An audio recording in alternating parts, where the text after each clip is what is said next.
I might upset a lot of people with this one, but here it goes anyway.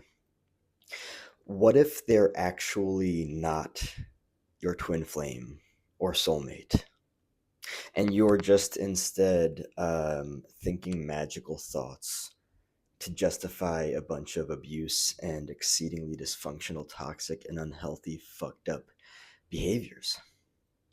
Yeah, let's dive into it, right?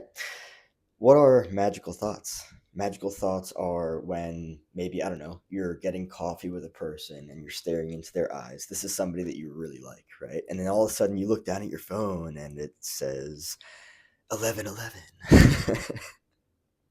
I'm not here to invalidate numbers and numerology or any of that stuff. I've seen plenty of that in my time, right? But what I am here to look at is the very reality that a lot of people out there believe that somebody is their soulmate or their twin flame, right? Maybe they see these different synchronistic events, right? They see all these synchronicities take place, right? And they believe that all of these things are coming together, all of these things are happening, and all of these things are supposed to happen. Oh my God, it's a sign. And then over time, little by little, you start to notice something about the person that just doesn't really sit right with you, right? The very beginning stages of the relationship are fucking amazing. But then over time, you start to notice that the person is abusive. Could it be? Could it actually be that this person that was seemingly amazing in the beginning is coming around to be abusive? No, no, no, no, no, no, no. It can't be. Of course, it can't. This person is my twin flame. Come on. Come on. The familiarity that I feel with them, the comfort that I feel with them. I ripped open my heart with them. Oh my God, it's beating out of my chest, and they're so connected to it. My heart is beating out of my chest, and they're so connected to it. I feel this connection. It's real. It's real. It's real. Right? But then over time, you start to notice something about the dynamic that just sits differently with you. Right? The beginning was wild. The beginning was euphoric and just totally connected. Right? You learned about that person's life, and it was just this wild and immersive experience, right? But then over time, maybe this person started saying things to you that you didn't really like, right?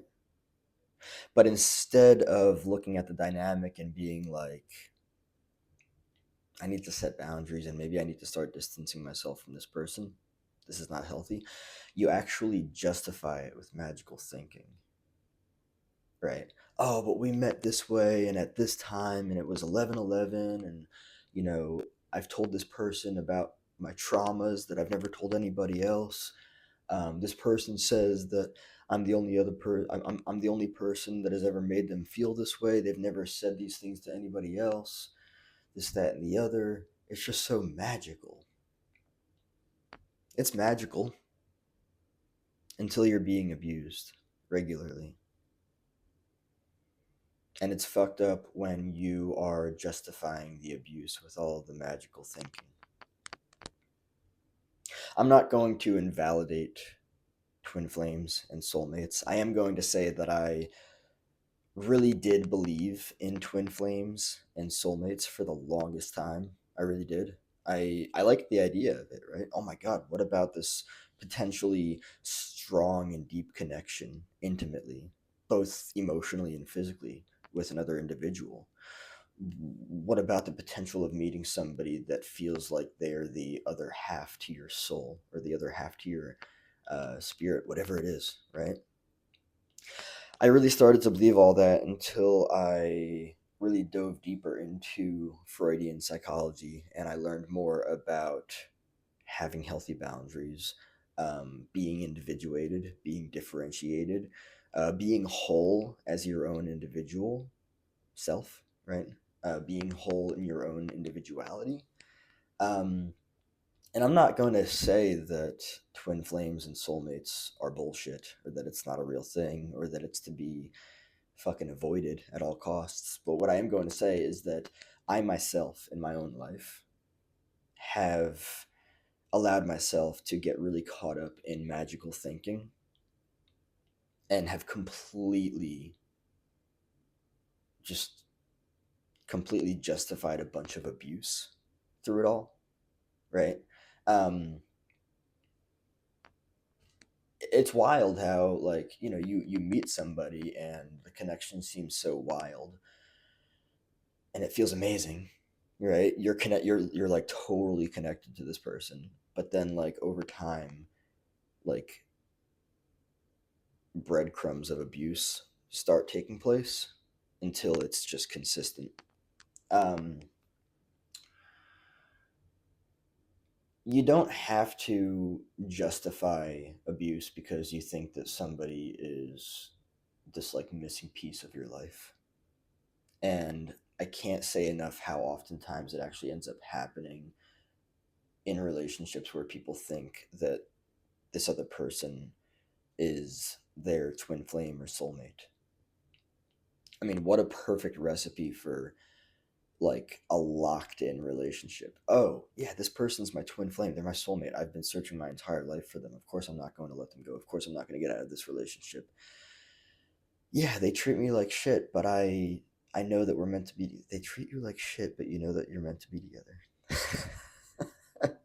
I'm not laughing at anybody who's been through this. I'm just really I am being that entity that like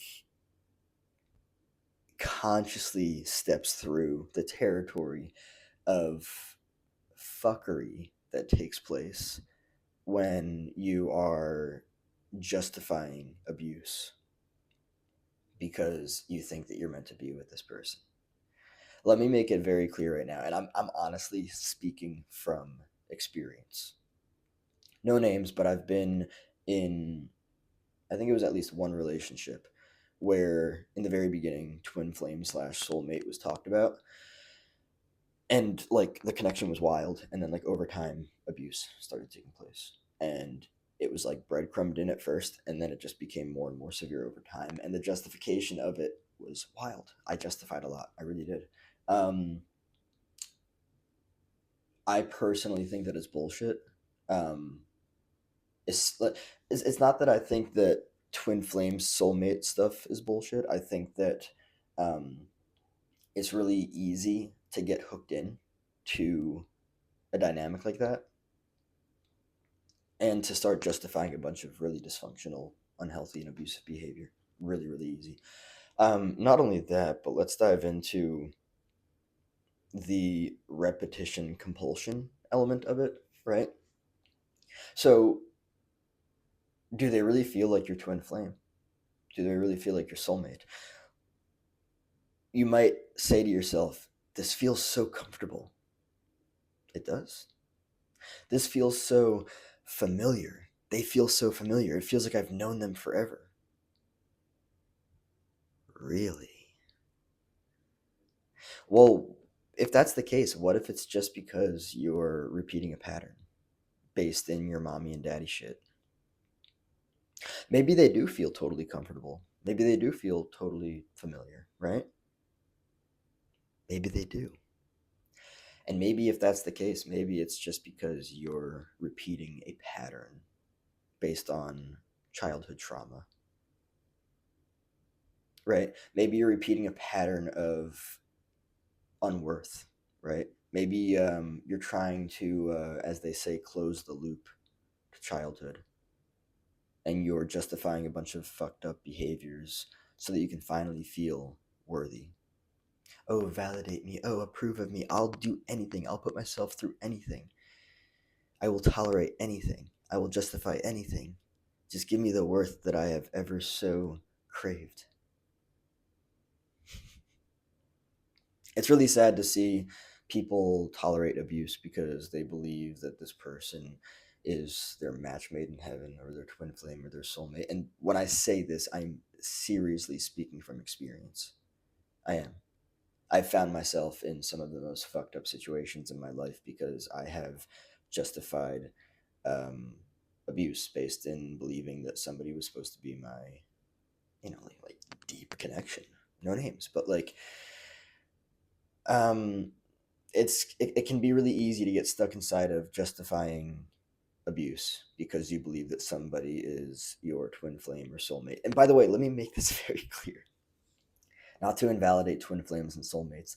If somebody actually is your twin flame, your soulmate, they're not going to be abusive to you. Period. If this is somebody that you're actually meant to be with, they are not going to be abusive to you. No ifs, ands, or buts. Period. So the antidote to this is really just recognizing, not even antidote. The solution to this is recognizing that you are an individual that has the capacity to feel as you are, which is your true nature, which is whole and complete, right? Um, Trauma fucked you up and it made you believe that you lack worth, you lack all these things that you don't actually lack. Um, and becoming whole and complete, setting healthy boundaries, individuating, differentiating, becoming a whole individual is the solution. It is the ticket out, right? And then you'd see all these things differently and be like, oh, wait a second, this person's not actually my twin flame. They're not actually my soulmate. They treat me like crap. This is a exceedingly abusive relationship, and then you'll see it for what it is. And that's the important part about being a fucking human, is seeing everything and everyone for what it is. Not what you'd like to believe it is, not what these magical thoughts have you thinking things are. No. Everything for what it is. Masks off. Masks off. What is actually there? What is actually there? See it for what it is.